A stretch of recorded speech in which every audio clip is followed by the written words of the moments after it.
నమస్తే. వైసీపీ మాజీ ఎమ్మెల్యే, మాజీ మంత్రి ఆర్కే రోజా టాలీవుడ్ స్టార్ హీరోయిన్స్ లో ఒకరు అనే సంగతి తెలిసింది. తెలుగులో దాదాపు అందరూ స్టార్ హీరోల సరసన నటించిన ఆమె అనంతరం బుల్లితెరపైన అలరించారు. పలు షోలకు జడ్జిలుగా, పార్టిసిపెంట్స్ గా చేస్తూ అభిమానులను, ప్రేక్షకులను తనదైన శైలిలో ఎంటర్టైన్ చేశారు.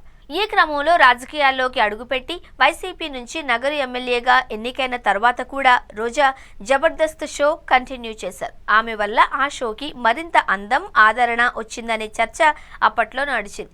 ఇదే సమయంలో క్యారెక్టర్ ఆర్టిస్టుల పాత్రలోనూ కనిపించి అలరించారు. ఈ సమయంలో మరోసారి బుల్లితెరపై ఎంట్రీ ఇచ్చారు.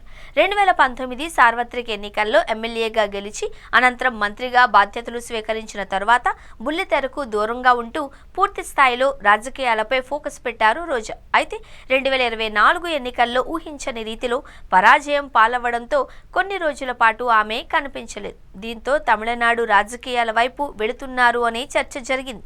ఆ ఊహాగానాలకు చెక్ పెడుతూ ఆర్కే రోజా వైసీపీలోనే కొనసాగుతూ ఏపీ రాజకీయాలలో మళ్లీ యాక్టివ్ అయ్యారు. ప్రభుత్వంపై విమర్శలు గుప్పిస్తున్నారు.